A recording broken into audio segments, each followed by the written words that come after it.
দ্বিতীয়বার বিয়ের সিদ্ধান্ত নেওয়াটা খুব একটা সহজ ছিল না মেহরাবের জন্য। তবুও বিয়ের জন্য হ্যাঁ বলেছে। মাকে বলেছিল বিয়েতে এত খরচ যেন না করেন, রং ঢং করে বিয়ে করার বয়স এখন নয়। তবুও মার কথা শোনেনি।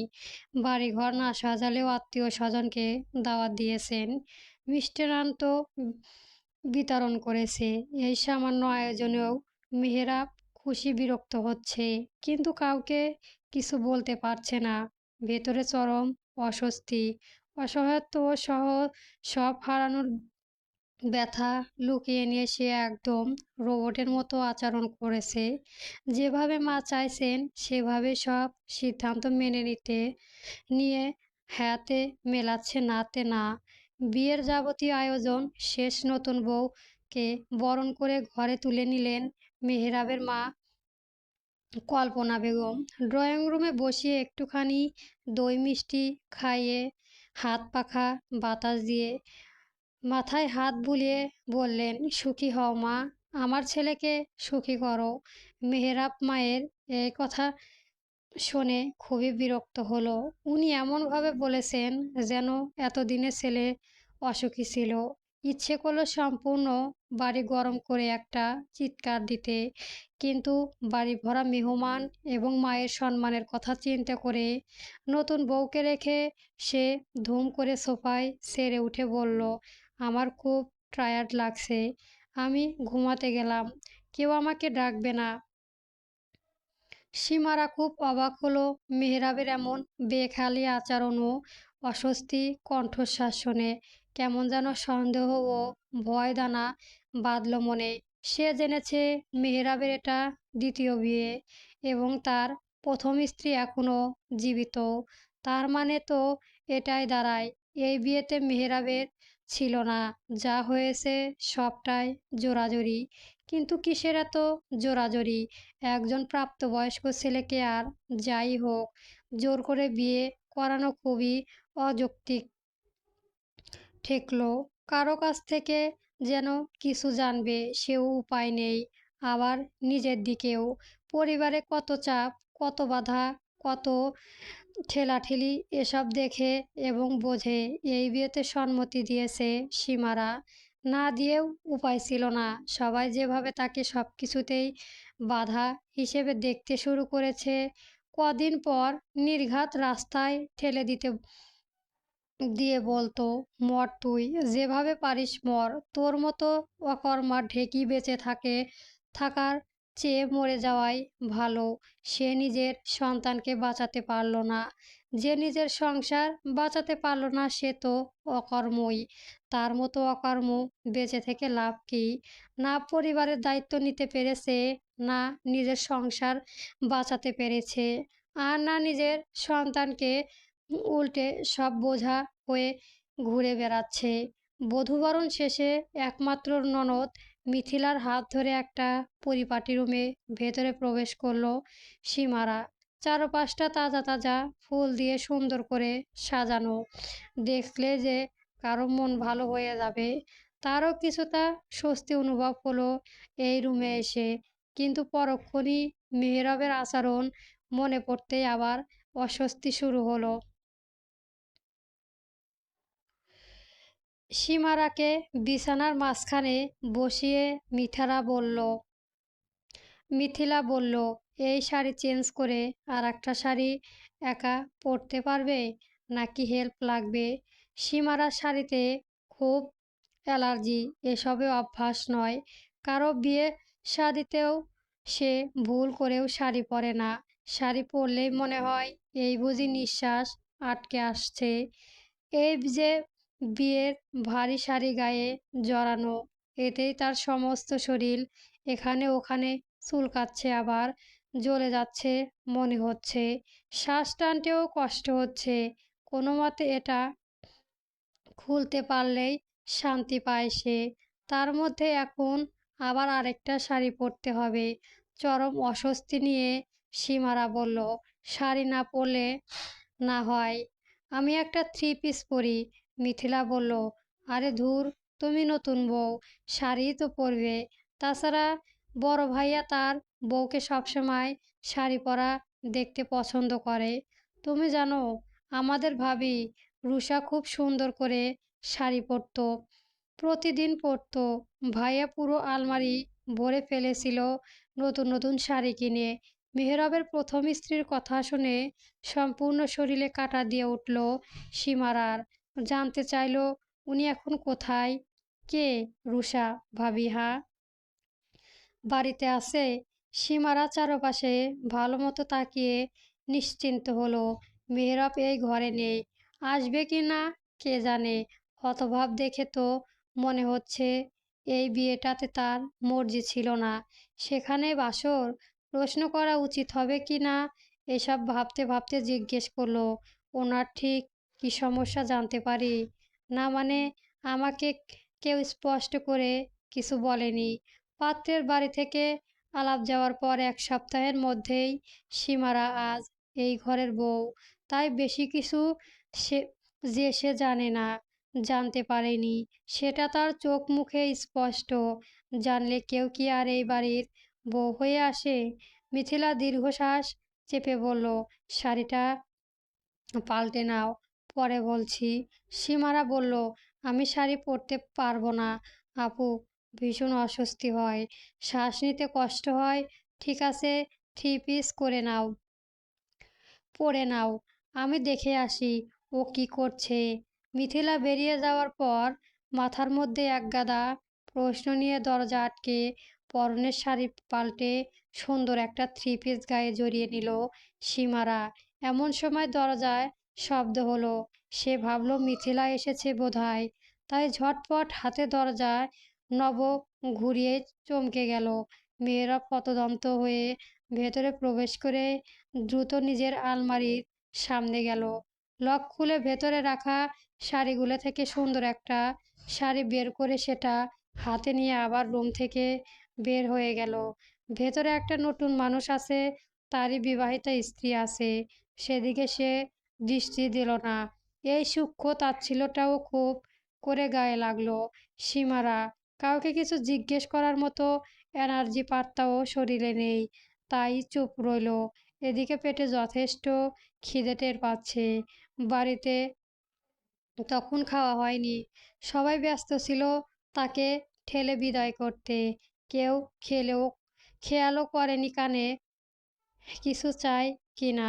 মিথিলা কিংবা মেহেরব এখন আর এই রুমে আসবে কিনা জানেও না সীমারা। এদিকে নিজের জীবনের দুঃখ মিশ্রিত অধ্যায়টা চোখ জ্বালা বাড়িয়ে দিচ্ছে। কিছু সময়ের জন্য নিজের অসহায়ত্ব লুকোতে দরজা আটকে বালিশের মাথা ঠেকিয়ে রাখলো সে। কয়েক ফোঁটা জল অনবরত গড়িয়ে পড়েছে তার দু চোখ বয়ে, অথচ দু চোখে আজ নতুন শব্দ বোনার কথা ছিল। একধারে অশ্রু বিসর্জন দিতে দিতে কখন যে ঘুমিয়ে পড়েছিল খেয়ালও করেনি সীমারা। ঘুম ভাঙল দরজার শব্দ শুনে। ঘড়িতে চোখ রেখে দেখল রাত 3টা বাজে। এত রাতে কে এলো রুমে? মিথিলা? ঢুলু ঢুলু চোখে বিছানা ছেড়ে নেমে দরজা খুলে দিল সীমারা। বাইরে থেকে মেহেরাব বলল, রাতে কিছু না খেয়েই ঘুমিয়ে পড়েছিলেন? মিঠি অনেকবার ডেকেছিল আপনাকে, কিন্তু সাড়া পায়নি।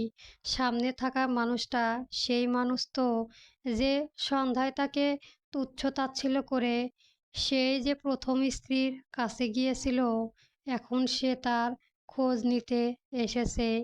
বিষয়টা খুবই হাস্যকর লাগলো সীমারার কাছে। মাথায় ওড়না ঠিকঠাক মতো সামলে নিয়ে বলল, সরি, আমার বোধহয় ঘুমানো উচিত হয়নি। মেহরাব বলল, ব্যাপারটা সেরকম নয়, কিছু খাননি তো, এজন্য মা টেনশন করছিলেন। আবার অনেকক্ষণ ডাকার পরও সাড়া দিচ্ছিলেন না দেখে মা একটু ভয় পেয়ে গেছেন। এখনো আপনার টেনশনে উনি ঘুমাতে পারেনি, আমাকেও ঘুমাতে দেননি, অস্থির হয়ে ডেকে তুলেছে। এইটুকু সময়ে কি কি কাণ্ড ঘটেছে সেটা জানার কৌতূহল হলেও খুব করে নিজেকে আটকে রাখল সীমারা। সে যে একটা মানুষ, আবার কারো কারো কাছে গুরুত্বপূর্ণ, এই ব্যাপারটা যথেষ্ট শান্তি দিল। অন্তত নিজের বাড়ির সবার চেয়েও এই বাড়ির মানুষগুলো যে তাকে গুরুত্বপূর্ণ ভাবছে, এই ঘরে একজন ভাবছে, এটাই তার জন্য আনন্দর। স- সন্দেহ থেকে মেহরাবের আচর ও তার প্রতি সূক্ষ্ম অবহেলা টের পেলেও তার এখনকার আচরণ ও উপস্থিতি জ্ঞান দেখে পুরো বেলার মন ভালোটাকেও দূর সরিয়ে দিল। সীমারা বলল, মা কোথায়? ওনার ঘরে আছে, আপনি একটু আসবেন? শব্দহীন পায়ে মেহরাবের সাথে নিজের শাশুড়ির রুমের দিকে অগ্রসর হলো সীমারা।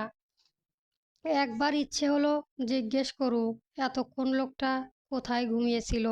পর মুহূর্তেই মনে হলো এই বিশাল বাড়িতে তার ঘুমানোর জায়গা হয়তো অভাব নেই। আবার যেখানে তার প্রথম স্ত্রী এখনো জীবিত এবং এই বাড়িতেই আছে, সেখানে সে তাকে রেখে দ্বিতীয় স্ত্রীর কাছে আসবে, এই ব্যাপারটাও যথেষ্ট উদ্বেগের জন্ম দিল মনে। তাই নিজের সীমানা পরিসীমাটাও মুহূর্তের মধ্যে আয়ত্তে এনে ফেলল। আবার মনের ভেতরে প্রশ্নও জাগলো, যেখানে প্রথম স্ত্রী আছে সেখানে দ্বিতীয় স্ত্রীর প্রয়োজন ঠিক কেন? হাঁটতে হাঁটতে সীমারাকে নিয়ে এর ভেতরে একটা রুমে প্রবেশ করলো। মেহরব মায়ের সামনে দাঁড়িয়ে থেকে বলল, দেখেছেন, উনি ঠিক আছে। তুমি খামাখা আমার ঘুমের ব্যাপারটা 12টা বাজিয়েছ। কল্পনা বেগম আধশোয়া হয়ে বসেছিলেন। মাথার মধ্যে তার অসংখ্য চিন্তা। এত বড় বাড়ি, তিন তিনটে সন্তান, অথচ দেখাশোনার জন্য সঠিক মানুষের অভাবে বাড়ির সব সৌন্দর্য থেকে শুরু করে সব কিছুই কেমন ভাটা পড়েছে। ছোট ছেলে এরকম ঝগড়া করে বউ বাচ্চা নিয়ে বাড়ি ছাড়লো। এক মেয়ে তাকে বিয়ে দিয়ে শ্বশুরবাড়ি পাঠিয়ে দিয়েছে। সেও বছরে 1-2 বার আসে, তাও 10-15 দিনের জন্য। এর মধ্যে মেহেরাবের প্রথম স্ত্রীর মাত্রাতিরিক্ত অসুস্থতা। আবার মেহেরাব সারাদিন নিজের শোরুম নিয়ে ব্যস্ত থাকে, বাড়িতে কি হয় না হয় এসব দেখার সময় নেই তার। তবে সে নিজের অসুস্থ স্ত্রীর প্রতি ভীষণ যত্নশীল। কাজের পর যেটুকু সময় সে বাড়িতে থাকে, স্ত্রীর সেবা যত্ন করেই সময় কাটিয়ে দেয়। নিজে খাবে কি না সেই চিন্তায় চেয়ে বেশি চিন্তা করে রুষাকে নিয়ে। রুষা ঠিকমতো খাচ্ছে তো, এই চিন্তা মাঝে মধ্যে এমনও হয়েছে কাজ ফেলে সে বাড়িতে ছুটে এসে স্ত্রীকে সামলেছে। তিনি বৃদ্ধ মানুষ, কতদিন আর বাঁচবে? মৃত্যুর আগে বাড়ির সব দায়িত্ব এমন একজন মানুষের কাছে যেতে চান যে শুধু সম্পূর্ণ বাড়ি নয়, তার সন্তানের সামর্থ্য সঙ্গিনী হয়ে পাশে থেকে যাবে। এজন্য অনেক খুঁজে মন ভাঙা এক মানুষকে এই ঘরে এনেছে, যার হাতে এখন তিনি সব কিছুই ভার দিয়ে শান্তি খুঁজতে চান। সীমারাকে দেখা মাত্রই কল্পনা বেগম একগাল হেসে বললেন, বসো মা, আমার পাশে এসে বসো। সীমারা নিচু স্বরে সালাম দিল। ভদ্রমহিলা সালামের জবাব দিয়ে আলতো হাতে নতুন বইয়ের মুখ দেখে হাতে থাকা স্বর্ণের বালা দুখানা পরিয়ে দিয়ে বললেন, এটা তোমার। বিস্ময়িত সীমারা উঠে বলে উঠল, সে কি মা? কেন? আমার চুড়ি আছে তো, থাকলেও এটা তোমার প্রাপ্য। মেহেরাব হাই তুলতে তুলতে রুম ছাড়তে চাইলেও কল্পনা বেগম পাশে জায়গা করে দিয়ে বললেন, বস এখানে একটু। মেহেরাব বিরক্ত হয়ে বলল, মা, আমি ঘুমাবো। মাথা ধরে আছে। ছেলে যে ঠিক মতো ঘুমায় না প্রতিদিন, এটা কল্পনা বেগম ভালোই জানে, বুঝতে পারেন। এজন্যই তার ব্যঙ্গার সঙ্গী খুঁজে এনেছেন। কিন্তু ছেলে এই মেয়েকে পাত্তা দিচ্ছে না, দেখেও দেখছে না। একটা জ্বলন্ত মানুষ তার ঘরে, অথচ সে ব্যবহার করছে একজন মেহমানের মতো। এসব তার অপছন্দ বলেই শাসনের সুরে বললেন, পরে ঘুমাবি, আগে আমার কিছু কথা শোন। বিরক্তি মেহরাব মায়ের শিয়রের কাছে গিয়ে বসল। ভদ্রমহিলা ছেলের একটা হাত টেনে নিয়ে কাছে, এরপর সীমানার একটা হাত, দুটো হাত একসাথে করে বললেন, আমি চোখ বন্ধ করলে বাড়িটা অন্ধকারে তলিয়ে যাবে। এত সাধের এই বাড়ি অবহেলায় ডুবে থাকুক, তা চাই না বলেই তোকে আবারও বিয়ের জন্য জোরাজুরি করেছি। আমি জানি তুই এতে অসন্তুষ্ট, কিন্তু একবার ভেবে দেখ, এই একটা কাজ করেই তুই শুধু আমার কথাকেই গুরুত্ব দিসনি। একজন মেয়েরও সারা জীবনের দায়িত্ব নিয়েছিস।